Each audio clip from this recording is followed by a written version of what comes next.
ഇപ്പോൾ കഥാസാഗരം തയ്യാറാക്കി അവതരിപ്പിക്കുന്നത് ബോണി ജെ ബേസിൽ. നമസ്കാരം പ്രിയ ശ്രോതാക്കളെ, കഥാസാഗരത്തിന് സമയമായി. ഞാൻ ബോണി.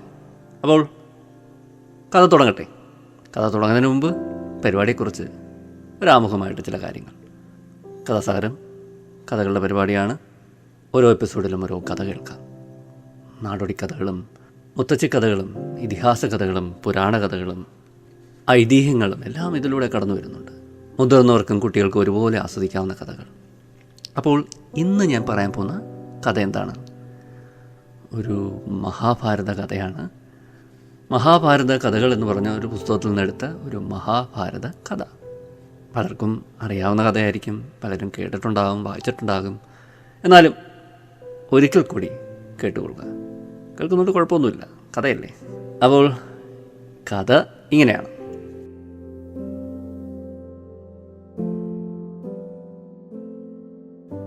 ദ്രോണം എന്ന യാഗപാത്രത്തിൽ നിന്ന് ജനിച്ചതിനാലാണ് ദ്രോണാചാര്യർക്ക് ദ്രോണൻ എന്ന പേരുണ്ടായത്. അപ്പോൾ എങ്ങനെയാണ് ആ പേരുണ്ടായത്?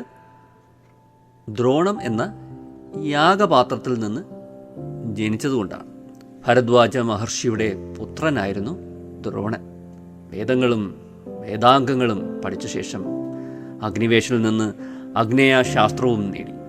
ഭരദ്വാജൻ്റെ മിത്രമായിരുന്നു പ്രഷദ്. പ്രഷദിൻ്റെ പുത്രൻ ദ്രുപദനും ദ്രോണരോടൊപ്പം വിദ്യാർത്ഥിയായിരുന്നു. ഇരുവരും നല്ല സുഹൃത്തുക്കളുമായിരുന്നു. അങ്ങനെ ഇരിക്കെ ഒരു ദിവസം അല്ലെങ്കിൽ ഒരിക്കൽ ദ്രുപദൻ ദ്രോണരോട് ഇങ്ങനെ പറഞ്ഞു: ഞാൻ രാജാവാകുമ്പോൾ ആ രാജ്യവും സമ്പത്തുമെല്ലാം നിങ്ങൾക്കും അധീനമായിരിക്കും. ഇങ്ങനെ അദ്ദേഹം പറഞ്ഞു. അങ്ങനെ ആ ദിവസം വന്നെത്തി. പിതാവിൻ്റെ കാലശേഷം ദ്രുപദൻ രാജാവായി. ഭരദ്വാജൻ്റെ കാലശേഷം ദ്രോണർ അവിടെ തന്നെ തപസ്സു ചെയ്തു. ശരദ്വാന്റെ പുത്രിയായ കൃപിയെ വിവാഹം ചെയ്തു. കൃപി പ്രസവിച്ച കുഞ്ഞാണ് അശ്വത്ഥാത്മാവ്. അക്കാലത്ത് ജമദഗ്നിയുടെ പുത്രനായ പരശുരാമൻ ബ്രാഹ്മണർക്ക് സർവസ്വവും ദാനം ചെയ്യുന്നതറിഞ്ഞ് ധനുർവേദത്തിലെ വിശേഷ ജ്ഞാനങ്ങളും ദിവ്യാസ്ത്രങ്ങളും നേടാനായി ദ്രോണർ അങ്ങോട്ട് പുറപ്പെട്ടു. അതായത് അങ്ങോട്ട് പോയി. അവിടെ എത്തി പരശുരാമനെ കണ്ട് തൻ്റെ വരവിൻ്റെ ഉദ്ദേശം അറിയിച്ചു. തൻ്റെ പക്കലുണ്ടായിരുന്ന ധനവും ഭൂമിയും ബ്രാഹ്മണർക്ക് ദാനം ചെയ്തു കഴിഞ്ഞതായി അദ്ദേഹം പറഞ്ഞു. ദ്രോണറുടെ ആഗ്രഹപ്രകാരം ദിവ്യാസ്ത്രങ്ങൾ പ്രയോഗം, രഹസ്യം, ഉപസംഹാരം എന്നീ വിധികളോടെ പരശുരാമൻ നൽകി. തുടർന്ന് ദ്രോണർ തൻ്റെ മിത്രമായ ദ്രുപദനെ കാണാൻ ഉത്തര പാഞ്ചാലത്തിലേക്ക് പോയി. ദ്രോണരെ കണ്ട് ദ്രുപദൻ ഒട്ടും തന്നെ ബഹുമാനിച്ചില്ല. എന്ന് മാത്രമല്ല, വല്ലതും വാങ്ങിക്കഴിച്ചു പൊയ്ക്കോളൂ ബ്രാഹ്മണ എന്ന് പറഞ്ഞു. ദ്രുപദന്റെ പെരുമാറ്റം ദ്രോണരെ വല്ലാതെ വേദനിപ്പിച്ചു. അദ്ദേഹം കോപം ഉള്ളിലൊതുക്കി കൃപാചാര്യരുടെ അടുത്തേക്ക് പോയി. ഹസ്തിനാപുരിയിലെ താമസത്തിനിടെ ഒരു ദിവസം രാജകുമാരന്മാർ കളിച്ചുകൊണ്ടിരുന്ന പന്ത് കിണറ്റിൽ വീണു. കിണറ്റിൽ നിന്ന് പന്ത് വീണ്ടെടുക്കാൻ പല വിദ്യകളും പ്രയോഗിച്ചിട്ടും അവർക്ക് എടുക്കാൻ കഴിഞ്ഞില്ല. ദ്രോണർ ഇത് കണ്ട് അവരെ സമീപിച്ചു. അദ്ദേഹം അവരോട് താൻ പന്തെടുത്ത് കൊടുക്കാമെന്ന് പറഞ്ഞു. രാജകുമാരന്മാർ സമ്മതിച്ചു. ദ്രോണർ അവിടെ തൊടിയിൽ നിന്ന് കുറച്ച് പുൽച്ചെടികൾ പറിച്ചെടുത്ത് ബാണങ്ങളാക്കി എയ്ത് പന്ത് വീണ്ടെടുത്തു. കൂടാതെ അദ്ദേഹത്തിൻ്റെ വിരലിൽ നിന്ന് മോതിരം ഊരി കിണറ്റിലേക്കിട്ട് അതും എടുത്ത് കാണിച്ചു.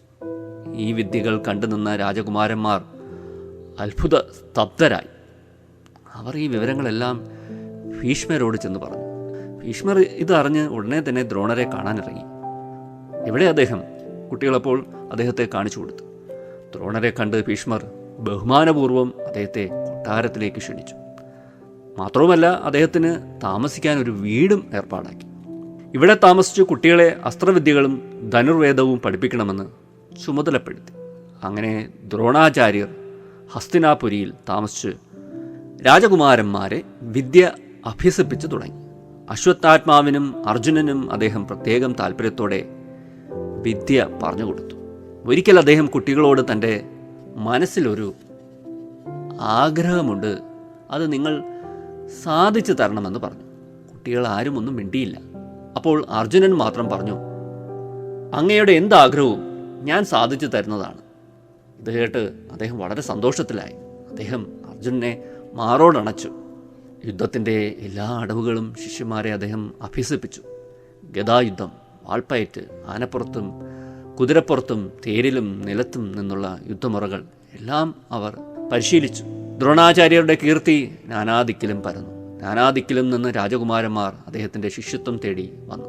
രാജകുമാരന്മാർ അസ്ത്രവിദ്യയിൽ നൈപുണ്യം നേടിക്കഴിഞ്ഞപ്പോൾ ദ്രോണർ ഇനി ഗുരുദക്ഷിണ ആവശ്യപ്പെടാമെന്ന് കരുതി.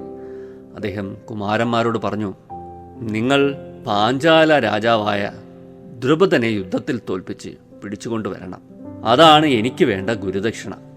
ഇത് കേട്ട പാടെ എല്ലാവരും ആയുധങ്ങൾ ഏന്തി രഥത്തിലേറി ദ്രോണരോടൊപ്പം പാഞ്ചാല രാജ്യത്തേക്ക് പോയി. ഘോരമായ യുദ്ധം നടന്നു. അർജുനൻ ദ്രുപദനെ പിടികൂടി ദ്രോണാചാര്യരുടെ മുന്നിൽ എത്തിച്ചു. ദ്രുപദൻ തലകുനിച്ചു നിന്നു. തൻ്റെ പഴയ സുഹൃത്തിനോട് ദയ തോന്നി ദ്രോണാചാര്യർ പാതി രാജ്യം തിരികെ കൊടുത്ത് അയാളെ പറഞ്ഞു വിട്ടു. അങ്ങനെ അവരുടെ സൗഹൃദം ദീർഘകാലം നിലനിന്നു. ഇത്രയുമാണ് കഥ.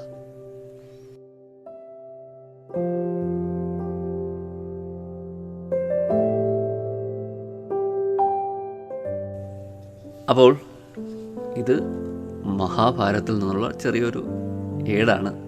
നമ്മളിപ്പോൾ കേട്ടത് അതിൻ്റെ ഒരു ചെറിയ രൂപമാണ്. വളരെ എലോബറേറ്റ് ആയിട്ട് അല്ലേ, വിപുലീകരിച്ചൊക്കെ പറയുന്ന കാര്യമാണ്. നമ്മളൊരു സംക്ഷിപ്ത രൂപത്തിൽ പറഞ്ഞതേ ഉള്ളൂ. ആ ഒരു ഭാഗം യുദ്ധമാണ് അല്ലേ, അവസാനം കഥയിലെ യുദ്ധമാണ്. പക്ഷേ സുഹൃത്തിനോട് പ്രതികാരം വിട്ടപ്പോഴും ഒരു മാന്യതയൊക്കെ കാണിക്കുന്നുണ്ട്. പാതിരാജ്യം തിരികെ കൊടുക്കുകയാണ് ദ്രോണർ. എന്നിട്ടാണ് അയാളെ പറഞ്ഞു വിടുന്നത്, ആ രാജാവിന്. അങ്ങനെ ആ സൗഹൃദം നിലനിർത്തി. ഇപ്പോൾ പത്രം തുറന്നു കഴിഞ്ഞാൽ യുദ്ധത്തിൻ്റെ ഭീകരമായ പോർക്കളത്തിൽ നിന്നുള്ള വാർത്തകളാണ്. കുട്ടികളുടെ ചിത്രങ്ങൾ. എത്രയോ രാജ്യങ്ങൾ അല്ലേ യുദ്ധത്തിലേർപ്പെടുന്നു. റഷ്യ, യുക്രൈൻ, അതിനേക്കാൾ അപ്പുറത്ത് ഇപ്പോൾ ഇസ്രയേൽ, പാലസ്തീൻ, അത് ലെബനനിലോട്ട് പടർന്നു. നമ്മുടെ രാജ്യങ്ങളിലുമൊക്കെ കലാപങ്ങൾ നടക്കുന്നുണ്ട്. മണിപ്പൂരിൽ ഇപ്പോഴും പ്രശ്നങ്ങളുണ്ട്. വളരെ വിപുലമായിട്ടത് പ്രശ്നങ്ങൾ വീണ്ടും ആരംഭിച്ചു. വളരെ നിരാശ ജനിപ്പിക്കുന്ന രീതിയിലുള്ള പ്രശ്നങ്ങൾ മണിപ്പൂരിൽ നടക്കുന്നുണ്ട്. അങ്ങനെ പല സ്ഥലത്തും, ലോകത്തിൻ്റെ പല സ്ഥലത്തും ഇതിനൊക്കെ യുദ്ധങ്ങൾ നടക്കുന്നുണ്ട്. അതിലെ വിചിത്രമായ കാര്യം, ഉദാഹരണത്തിന് ഇപ്പോൾ ഇസ്രയേൽ പാലസ്തീനൊക്കെ എടുത്തു കഴിഞ്ഞാൽ വളരെ ശക്തമായ മതത്തിൻ്റെ അടിയൊഴുക്കുകളുള്ളതാണ്. അവരാണ് അല്ലേ, മതം സമാധാനമാണോ യുദ്ധമാണോ പറയുന്നതെന്നൊക്കെ നമുക്ക് ചിന്തിച്ചു പോകും. യുദ്ധം വിളികളാണല്ലേ, പരസ്പരം പോരടിക്കുകയാണ്. ഏതോ ഒരു കൂട്ടർ ആരംഭിച്ച യുദ്ധം അല്ലേ, ഇരു കൂട്ടരിലും ഏതോ ഒരു കൂട്ടർ ആരംഭിച്ചൊരു യുദ്ധം പിന്നെ എങ്ങനെയൊക്കെ ചെന്ന് ഭവിച്ചു. ലെബനനിലോട്ടൊക്കെ പടർന്നിരിക്കുന്നു. അതുകൊണ്ടൊക്കെ തന്നെ റഷ്യയിലും യുക്രൈനിലും അങ്ങനെ കുഞ്ഞു കുഞ്ഞു രാജ്യങ്ങളെല്ലാം ഇത്തരം അടിച്ചമർത്തലുകളും നടക്കുന്നുണ്ട്. ആഫ്രിക്കൻ രാജ്യങ്ങളിലൊക്കെ പലയിടത്തുമൊക്കെ ഇതിനൊക്കെ ആഭ്യന്തര കലാപങ്ങളൊക്കെ ഉണ്ട്. മ്യാൻമാർ അല്ലേ, അവിടെയൊക്കെ നടക്കുന്നുണ്ട്. യുദ്ധത്തിനെതിരെ നമ്മൾ അല്ലേ, കവികളൊക്കെ കവിതകൾ രചിക്കുന്നു, അല്ലെങ്കിൽ എഴുത്തുകാരിലെ എഴുതി പ്രതിഷേധം രേഖപ്പെടുത്തുന്നു, സമാധാനത്തിൻ്റെ ആവശ്യകതയൊക്കെ ബോധ്യപ്പെടുത്തുന്നു സമൂഹത്തെ. എന്നാൽ കൂടി യുദ്ധം തന്നെയാണ് അല്ലേ. യുദ്ധം നടക്കുന്നു, യുദ്ധം സംഭവിക്കുന്നു, യുദ്ധം ആരംഭിക്കുന്നു. അപ്പോൾ ഈ കഥ വായിച്ചപ്പോൾ അവസാനം യുദ്ധമുണ്ടാവുകയും അതൊരു സമാധാനത്തിൽ കലാശിക്കുകയാണ് അല്ലേ. ഒരു വിട്ടുവീഴ്ചയൊക്കെ ദ്രോണർ ചെയ്യുന്നുണ്ട്. ആ രാജ്യം മുഴുവനും അപഹരിക്കാതെ പാതി വിട്ടുകൊടുക്കുകയാണ്. സുഹൃത്തിനോട് ഒരു മമതയൊക്കെ ഉണ്ട്, ഒരിറ്റ് സ്നേഹമൊക്കെ ഉണ്ട് ഉള്ളിൽ. ഈ ഇസ്രായേൽ പാലസ്തീൻ യുദ്ധമൊക്കെ നമ്മളിങ്ങനെ ചിന്തിച്ചു കഴിഞ്ഞാൽ യഥാർത്ഥത്തിൽ അവരൊക്കെ ഒരു പ്രദേശത്ത് ജനിച്ചു വളർന്നവരാണ്. ഒരു വർഗം എന്ന് വേണമെങ്കിൽ പറയാം. മതങ്ങൾ പലതായെന്നൊക്കെ ഉള്ളൂ. ഒരു കാലഘട്ടത്തിൽ അവിടെയൊക്കെ തന്നെ ഉണ്ടായിരുന്നവരൊക്കെയാണ്. പക്ഷേ മതത്തിൻ്റെ പേരിലോ മറ്റു പല കാരണങ്ങളുണ്ടോ രാഷ്ട്രീയപരമായിട്ടോ ഒക്കെ വിഭജിക്കപ്പെട്ട ജനങ്ങൾ അവരിന്ന് തമ്മിൽ പോരാടുകയാണ്. യുദ്ധത്തിന് ഇന്ധനം പകരാൻ പല പല കാരണങ്ങളൊക്കെ കാണും.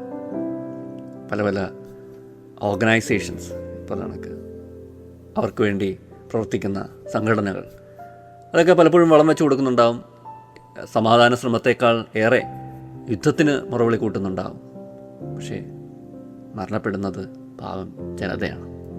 ഈ കഥയിൽ അമ്പും വില്ലും കൊണ്ടും അല്ലെങ്കിൽ ഗദ കൊണ്ടും അല്ലെങ്കിൽ വാളുകൊണ്ടും ഒക്കെ പയറ്റുന്ന ആ പഴയ യുദ്ധമല്ല. മിനിറ്റുകൾ കൊണ്ടാണ് വലിയ വലിയ കെട്ടിടങ്ങൾ നിലംപതിക്കുന്നത്. പടപടാന്നും പറഞ്ഞ് ബോംബ് വർഷം.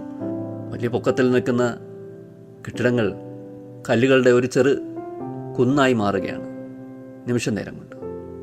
അതാണ് ഇന്നത്തെ യുദ്ധം. വല്ലാതെ അപകടം പിടിച്ചതാണ്.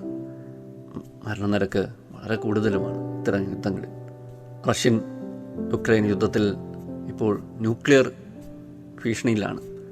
അതിൻ്റെ പ്രയോഗ സാധ്യതയെക്കുറിച്ചൊക്കെ നേതാക്കൾ പറഞ്ഞു തുടങ്ങി.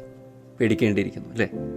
അപ്പോൾ ഇതിനകത്ത് ദ്രോണർ സമാധാനം കൊണ്ടുവന്നതുപോലെ ആരെങ്കിലുമൊക്കെ നേതാക്കൾ മുൻകൈയെടുത്ത് ഒരു വിട്ടുവീഴ്ചയൊക്കെ ഉണ്ടായി സമാധാനം ഉണ്ടാവട്ടെ എന്ന് പറഞ്ഞുകൊണ്ട് ആശിച്ചുകൊണ്ട് ഇന്നത്തെ കഥാസാഗരം ഞാനിവിടെ നിർത്തുന്നു.